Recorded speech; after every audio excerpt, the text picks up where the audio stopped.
Good day everyone, especially to you ma'am. So my lesson is all about the nature of child development. So in my objectives, at the end of the session, the students should be able to explore the historical views of childhood and discuss the modern study of child development. Okay, let's proceed to my introduction. So first, why should one study children? So maybe one will be a parent or an educator. And the responsibility for children will be part of one's ordinary life. And second, what is meant by development?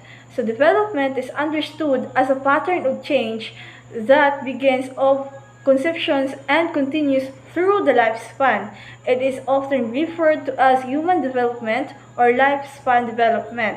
It involves growth, but it also includes decay. Okay, view about children in history. The ancient Egyptians, Greeks, and Romans held the rich conceptions of children's development.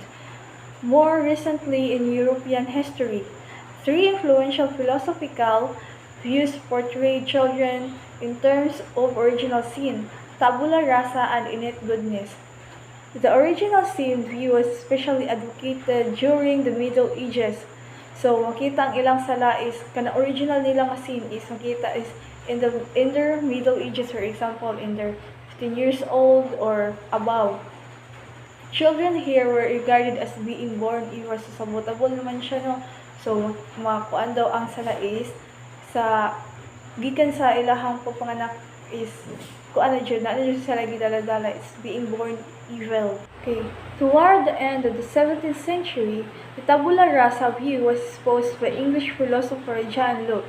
He claimed that children are not innately bad, but instead start like a blank slate. So, John Locke said that ang mga bata daw is dili jud daw being born evil, but they like a blank slate.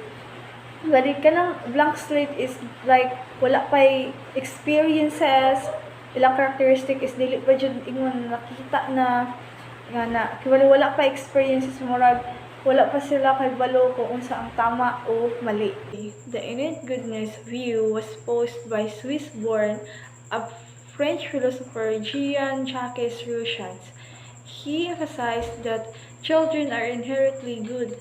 In the other term, ang mga bata is innocent, wala pa sila sala, o dali ra matintal.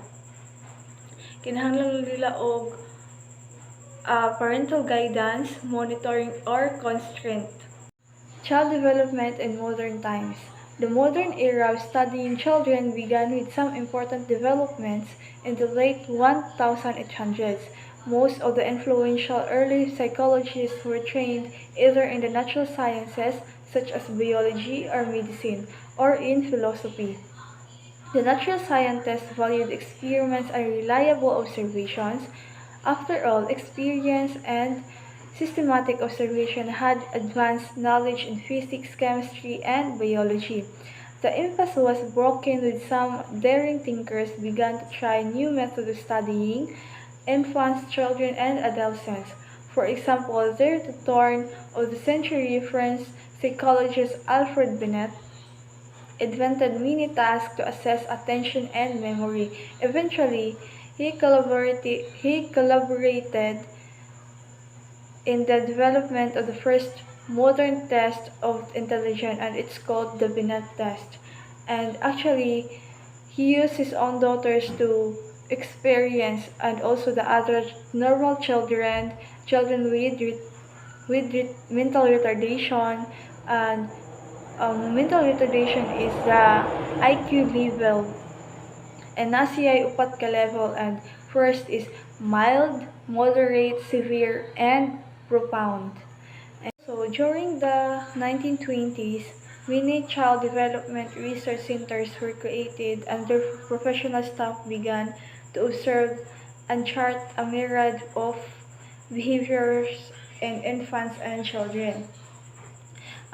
Research centers at the University of Minnesota, Iowa, California, and Berkeley, Columbia, and Toronto became famous for their investigations of children's play, friendships, patterns, fears, aggregations, and conflict, and also social ability. This work became closely associated with the so-called child study movement and a new organization, the Society for Research in Development, was formed at about the same time. Bali, nag-study sila about kung unsa ang weakness sa isa ka bata, fears, kung unsa sila friends, mo na siya ang sociability. Another passionate observer of children was Arnold Giselle. Giselle, 1928, could methodically observe children's behavior without interrupting them. He endeavored for prosecution in recording what a child is like at specific ages.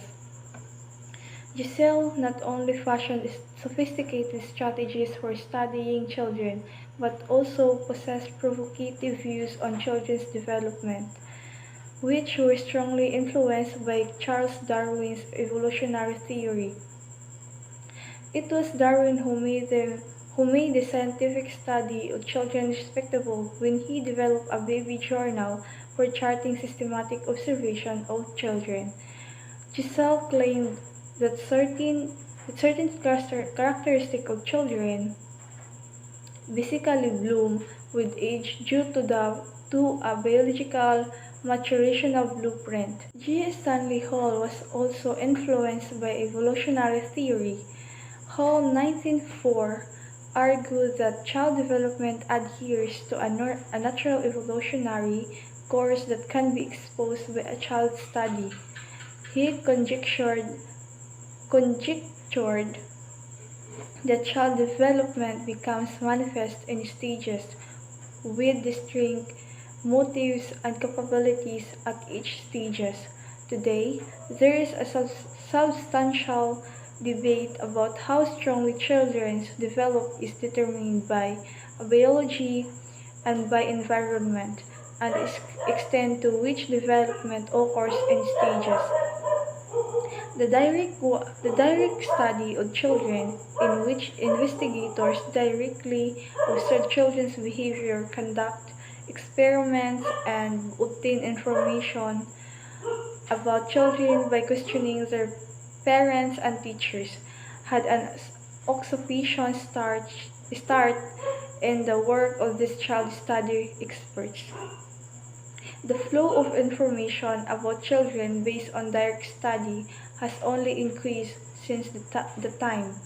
Methodological advances in observation, as well as the introduction of experimentation and the development of major theories, characterize the achievements of the modern era. Later in this unit, we will spend considerable time describing the major theories and research methods of the field of child development today.